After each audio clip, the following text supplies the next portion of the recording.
Well, this is a story about Thomas and his friend Meshi and their tour around Ottawa.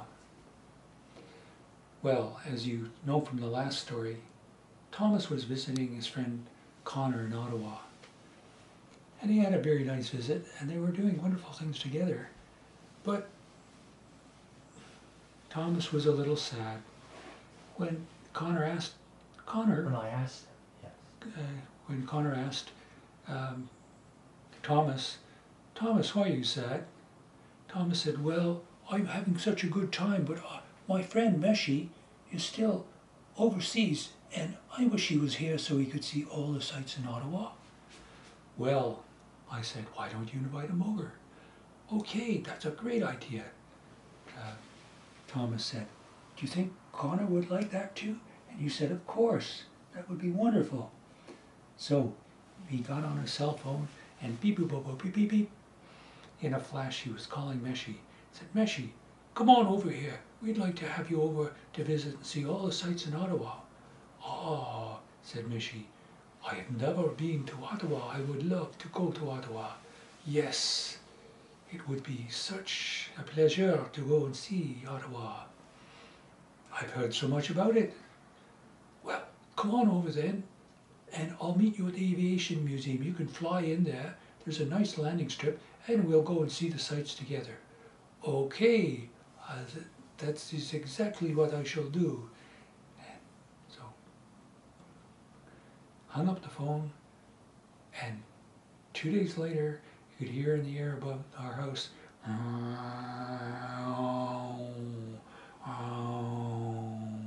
and we looked up and we could see there was a plane making passes around. Well, you and Thomas went out in the backyard and waved your hands, and sure enough, it was Meshi. He tipped his wings back and forth, and you said, "Daddy, it's time that we went to the Aviation Museum." So we all hopped in the car and we tore off down the street. We went this way, and then we went that way, and then we went straight ahead, and then we stopped, and then we went off. We just tore around. Well, we got to the Aviation Museum in no time. We spun around the back of the parking lot, screeching to a halt, just in time to see on the horizon, coming in low and slow, a Messerschmitt Bf 109. It was Meshi. He was showing up for his visit. Well, down he went, and of course he just cleared the bottom of the top of the fence. Here, he nearly hit his wheels, but just not, and he landed. Well, it really caused a stir at the Rockcliffe Flying Club, because all the planes that were there, they were all civilian planes, and most of them were small one propeller planes. And when they saw this plane coming in, they thought, "Oh, my, that's a real Messerschmitt." And they were just so excited that they were having a visit from a very famous kind of plane. Well, of course, the people at the Aviation Museum, the managers and everything, came running out and thought, "What? Gott den Himmel, what is happening here?" So that is when Meshi said, "Hello, mine friends. I am here to visit with Connor and with Thomas. I hope you don't mind if I was using your beautiful little airstrip for landing." "Oh no," they said. "Anytime, anytime, anytime." Well, you were so excited, but there was only one problem. Only one person could fit in the plane at a time. So you looked at Thomas and you said to Thomas, "Thomas, I've been around and seen the sights in Ottawa an awful lot. Why don't you go in and have Meshi show you around?" "But," said Meshi, "I don't know where the sights are."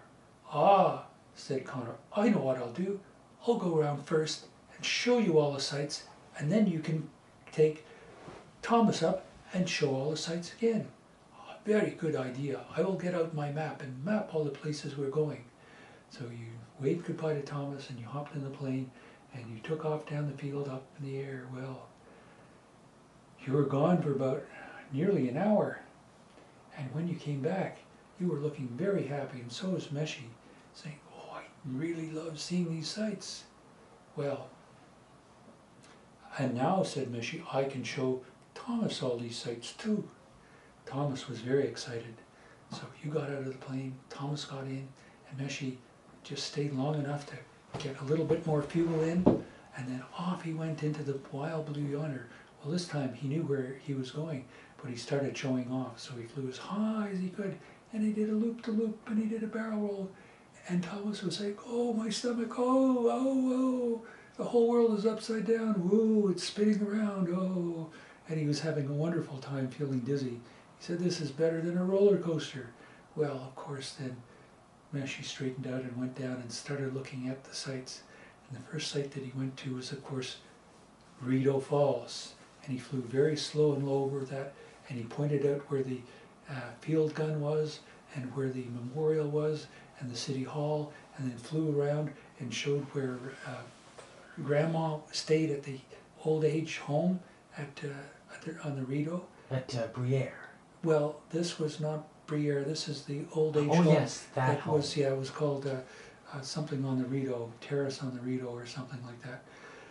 Anyway, yes, and then flew past that, up over the where Alana lived, and by the stadium, and then up to where the aviation, not the aviation, the Science and Technology Museum was, and then flew over and went downtown and went right over Parliament Hill and the Peace Tower here, and they flew along and showed them what the Chaudière Falls was like, and then came flying up and went all the way along Bronson Avenue to past Carlton and up to Hogsback Falls and all the way to the airport, then turned around and came all the way back down the other side and showed them where the Canada Tire Centre was and where the racetrack was, and oh, he had such a wonderful time. And then they came back and they flew all the way along the Ottawa River right back to where the Flying Club was and landed. Well, Thomas was thrilled. He said, "Oi, I've been to Ottawa before, but I've never seen anything like this. There were so many things to see, and it's such a beautiful city. It's so green, and it's got so many trees. It's got so many beautiful places." "Oh yeah," said Meshi. "The second time I went around, I was able to see it even better. Thank you very much for inviting me over. I will never forget this." Well, as it happened, it was just the day before Thomas had to go back to the island of Sodor. His holiday was up. And he realized that it was a good thing that he invited Meshi over, because Meshi could fly him all the way back home. And it would be much quicker than taking Tidy across. Tidy, because Tidy would take at least a week, and it'd take a full day to get out to where Tidy could be loaded. So both Meshi and Thomas said goodbye to you and gave you a big hug, and I said goodbye to them and gave them a big hug too. And then we packed some sandwiches for Thomas, very nice sandwiches in a nice little hamper with some ice packs in it, so it stayed nice and cold. And off he went up into the air. He flew around a couple of times, did a victory roll, and then flew all the way back up and all the way back to the island of Sodor.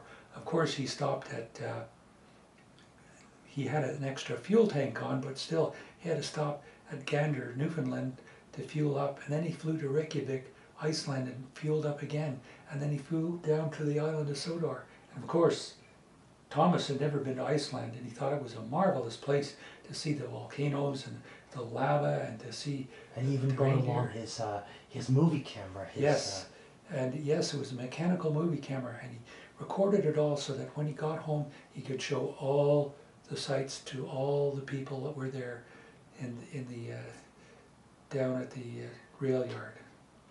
Well, he landed just the night before his holiday was over, and he was very glad to be back on time. And he was very tired because he'd been flying so long. So he said goodbye to Meshi, and Meshi flew off to Germany to land and go back to the museum where it was there. And Thomas came in, said goodnight to everybody. And they said, "What was it like? What was it like?" He said, "I'll tell you in the morning." "Okay," they said. And everybody wished each other good night and closed the lights and went sound asleep. And that's the end of the story. Excellent.